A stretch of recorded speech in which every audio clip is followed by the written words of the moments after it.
Ça faisait longtemps qu'on n'avait pas parlé d'Absolute Flash, parce que c'est pas mon titre préféré de l'univers Absolute. C'est cool, hein, mais c'est vrai que deuxième raison, c'est aussi parce que en termes de format, de d'arc, de numéros, c'est pas du tout aussi facile à amalgamer, à regrouper, euh, puisque en général, quand je parle d'un arc absolu, soit ça correspond à un tome, ou alors ça correspond à un arc scénaristique.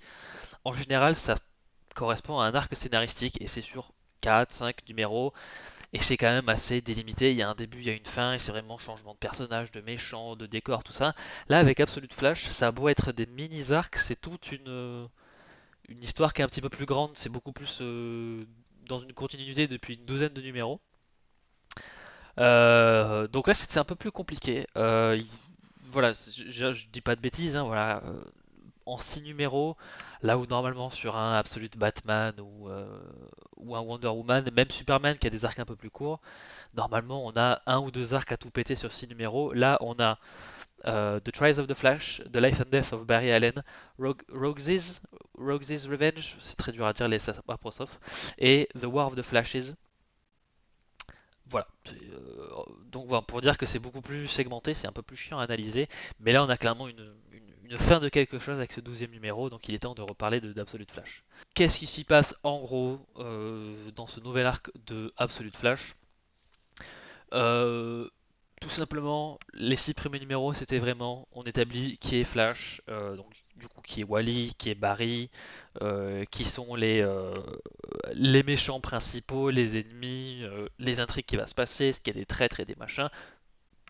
6 premiers numéros assez classiques, hein, on introduit beaucoup de choses, le décor, les costumes, les héros, les pouvoirs. Euh, et sur les premiers numéros de cette deuxième partie, donc du 7 jusqu'au à peu près 8-9, on est beaucoup dans le prolongement de cette préparation-là. On continue à pas mal mettre en avant les Lascars, les Rogues, Grodd, la découverte un petit peu de comment Flash peut se battre, etc., de ses pouvoirs de manière générale. Donc c'est quand même assez classique, mais il n'empêche que ça se lit quand même plutôt cool. Les dessins sont bien, il y a des effets de mise en scène sympas, on y reviendra un petit peu après. La réinvention des Rogues est cool aussi, où il y a un alignement un petit peu moral un peu différent d'habitude. Il y a des designs plutôt cool, hein, voilà le Weather Wizard avec un espèce de côté un petit peu Moïse ou Zeus qui contrôle la foudre et machin, c'est plutôt cool.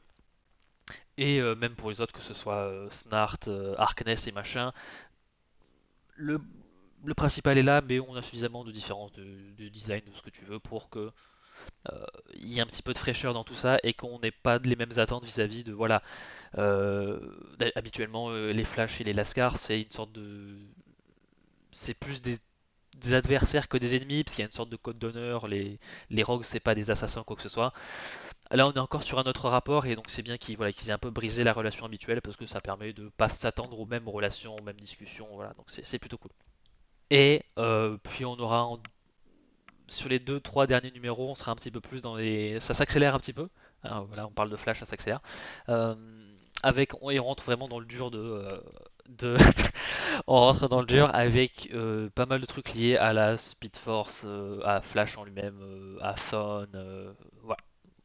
Et les choses s'accélèrent et pour le coup, je vous avoue que ça fait un petit peu du bien parce qu'on avait quand même passé pas mal de temps à mettre en place plein de choses. Et là, on a enfin vraiment des choses qui se concrétisent et c'est plutôt cool. Euh, Avec, comme pour les Rogues, quelques changements, surtout au niveau du design. Voilà, parce que c'est l'espèce de gros mec rouge qui ressemble un petit peu à une sauce tomate. C'est un faune. Je dis pas qui exactement, parce qu'il y en a plusieurs et ça pourrait spoiler machin. Mais voilà, c'est un petit peu un adversaire qui veut genre être le plus rapide ou genre je suis le seul machin. Très fun dans l'esprit. Mais cette fois-ci, voilà, c'est un gros morceau rouge. Mais il y a des trucs plutôt cool. Voilà, donc voilà. Qu'est-ce que j'ai mis sur la page d'après? Je ne sais plus.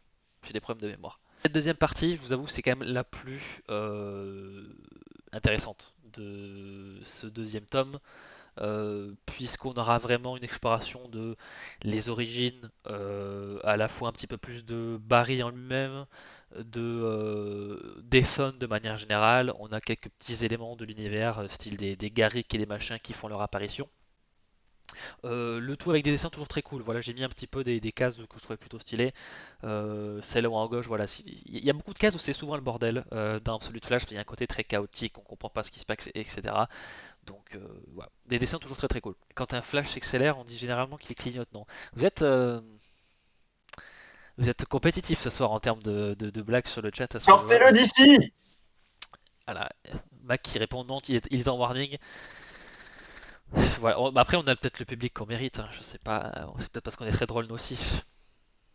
Je dis ça, je dis Ouais, je rien. pense que c'est ça. D'ailleurs, je suis sûr, là, en fait, tu vois, il y en a que 4 sur le chat, mais techniquement, on est 7 sur le live. C'est parce que je pense que les trois autres, tu vois, ça doit être, je pense, Jérémy Ferrari, Danny Boone, On ils sont en attire train que de prendre des notes voilà, on attire que sur le live. les grands du l'humour, c'est ça. Ah merde, Euh, j'ai donné que deux noms et j'ai dit qu'ils étaient trois, il me faut encore un clown. Vite, vite, vite. Oh bah, il y a Macron aussi. Bon! on est politique ici, hein. C'est vrai que Matt est plutôt mieux, il doit être en train de manger, je pense. Peut-être pas. Ah ouais, il a pas encore attaqué. Euh, on a aussi voilà un petit clin d'œil à la. Alors Legion of Doom, je sais jamais comment traduire ça en français, c'est toujours un peu. Je crois que c'est pas toujours traduit de la même manière, mais voilà hein, le QG de la Legion of Doom, voilà qui est dans le.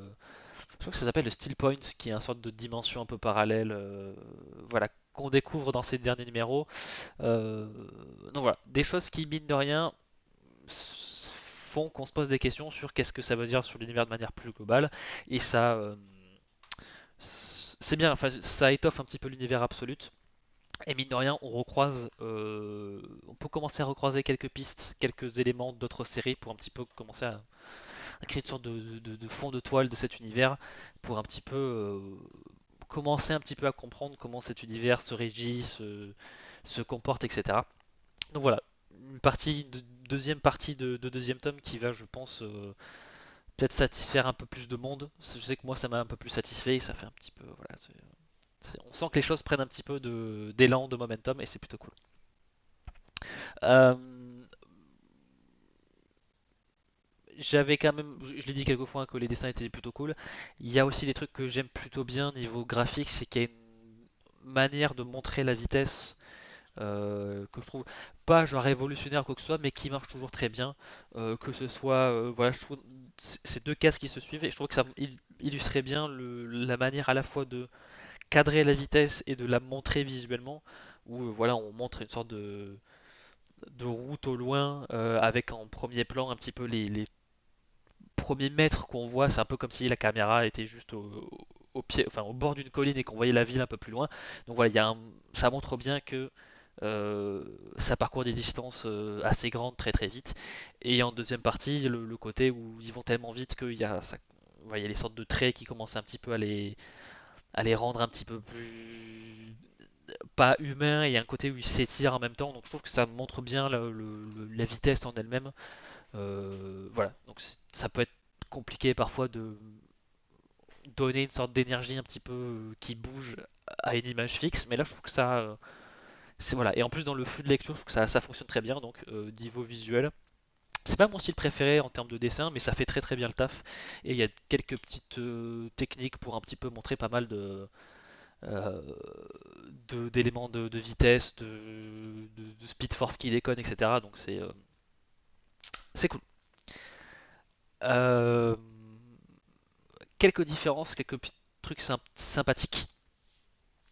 Alors je sais pas si on voit bien sur, ouais non voilà, sur l'image de gauche on voit quelqu'un, je dis pas qui parce que comme ça pas trop de spoil, qui est un sorte dans cette ouais de dimension alternative qui est quand même pas mal liée à l'univers de Flash, qui c'est ouais, le Steel Point. Alors je sais pas si c'est censé être la Speed Force de cet univers là ou si c'est encore autre chose. Ça n'a pas été précisé. Mais voilà, c'est visuellement, il y a des trucs cool là-dedans. Et c'est l'occasion d'avoir un petit peu un Ben Kenobi, mais rouge cette fois-ci. Je sais pas si c'est fait exprès, mais moi, c'est ce qui m'a sauté aux yeux. Donc voilà, Luke, dis-lui, enfin, fais appel à la force. Voilà, ce genre de choses. Euh, et on a aussi voilà, un petit design pour un truc qui ressemble, alors qui a le nom d'un Reverse Flash, mais qui ressemble presque un peu, petit peu plus à du Savitar. Voilà, c'est un petit peu le truc d'Absolute qui continue un petit peu de mélanger pas mal de choses. Et là, je pense que c'est un des exemples les plus clairs, hein, où voilà, on mélange du zoom, on mélange un petit peu de reverse flash, on mélange du savitar, du machin. Euh, et mine de rien, les adversaires un petit peu qui vont vite et qui sont gros, enfin gros, imposants, il n'y en a pas des masses et c'est toujours un petit côté des combats cool, hein, vraiment d'avoir la vitesse contre la force. Euh, Ça donne voilà un petit côté David contre Donlet qui est plutôt cool. Mais particularité du méchant, c'est que il commence à parler d'Omega de manière un petit peu trop, un peu suspecte, un peu sus comme disent les jeunes. Donc comme je disais, on commence un petit peu à mettre des points un peu partout sur l'univers absolu et Darkseid et est-ce qu'il est derrière pas mal de choses ou non. C'est encore assez vague, hein, c'est pas dire ah c'est Darkseid qui m'a envoyé pour te péter la gueule, il dit pas ça, mais on sent qu'il y a il y a des forces pas toujours très bien visibles dans cet univers-là, et je trouve que c'est bien. Voilà, il saupoudre un petit peu, mais pas trop, parce que ça pourrait très vite démystifier un peu tout ça. Et pour le moment, je trouve que c'est bien géré. Voilà, c'est bien géré, c'est carré, un petit peu, mais pas trop. Donc voilà, c'est plutôt cool. Euh, on a aussi des choses intéressantes, mais qui pourraient être un petit peu à double tranchant. Puisque voilà, donc on a cet ennemi qui est un petit peu la fin du premier gros arc, hein, un petit peu comme avec Absolute Superman où il a fallu 2 tomes pour vraiment avoir la fin de une grosse histoire, même si c'était sur 2 arcs. Là c'est un peu pareil, voilà, au numéro 12 on a vraiment la fin de quelque chose, la fin du premier gros arc scénaristique qui compile je sais pas combien de mini-arcs, mais voilà. Euh, donc ça se finit plutôt bien et ça se finit étrangement assez tôt dans le dernier numéro et on laisse place à un petit peu tout ce qui va se passer après, dont 2 épilogues qui mettent en place des choses qui peuvent être cool, mais qui peut-être font, j'espère pas en tout cas, mais qui peuvent se rapprocher un petit peu trop de ce qui se fait dans l'univers principal. Euh, voilà, puisque les Rogues qui étaient plus rattachés au gouvernement, on sent bien qu'ils voilà, ils sont un petit peu détachés de tout ça maintenant. Donc est-ce qu'ils vont revenir sur un petit peu comme des mercenaires ou des voleurs comme avant? On sait pas trop. Et puis tout ce qui se passe autour de Grodd, où on pensait avoir un Grodd allié de Flash aux côtés de Flash. Il se retrouve séparé de lui et retrouve un de ses congénères. Et bon, on va dire que l'autre singe qu'il retrouve est pas forcément aussi naïf que le petit Grodd, hein, qui est un bébé hein, dans cette version-là. Donc est-ce qu'ils vont nous remettre un Grodd méchant? C'est encore trop tôt pour le dire, parce que là c'est vraiment le côté on fait des épilogues, on prépare des trucs et on va pas trop dans le détail, mais à voir. S'ils arrivent à toujours garder un petit peu suffisamment de différence dans le traitement, etc., ça peut être cool d'explorer un petit peu ces, ces 2 groupes-là comme ennemis, mais pas forcément avec les mêmes pouvoirs, les mêmes relations, etc. À voir si ça va pas trop revenir sur un schéma de Flash affronte les Lascars, puis Grodd, puis les Lascars, puis Grodd. Ça, on verra bien.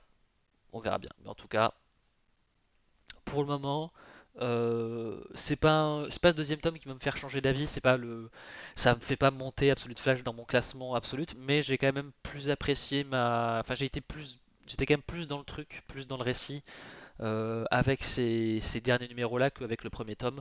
Donc pour le moment, je trouve que c'est une série qui s'en sort vraiment pas trop mal. Et si ça continue à s'améliorer, ça pourra devenir très très cool. Donc continue comme ça, Jeff. Enfin Jeff Lemire du coup, parce que c'est lui le scénariste. En France, alors ça tombe bien parce que du coup, le deuxième numéro qui finit un petit peu ce gros arc, euh, c'est aussi voilà la fin du deuxième tome. Euh, donc voilà, là j'ai fonctionné plus par regroupement par tome VF et ça coïncide bien en plus avec l'histoire pour une fois. Euh, donc voilà, le deuxième tome d'Absolute Flash ça sortira le 26 juin, donc c'est pas pour tout de suite non plus.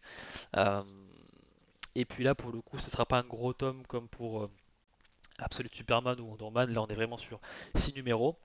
Parce qu'en plus, il n'y a pas de special, il n'y a pas de numéro zéro, enfin voilà, il n'y a pas d'add-on autour. Donc voilà, 6 numéros, 7 à 12, 18,50 comme pour le premier tome, et ça sortira durant l'été, donc voilà, c'est Absolute Flash tome 2. Alors il n'y a pas encore de cover française, donc c'est pour ça que j'ai mis la cover du dernier numéro US, mais voilà, on n'a pas encore le visuel malheureusement.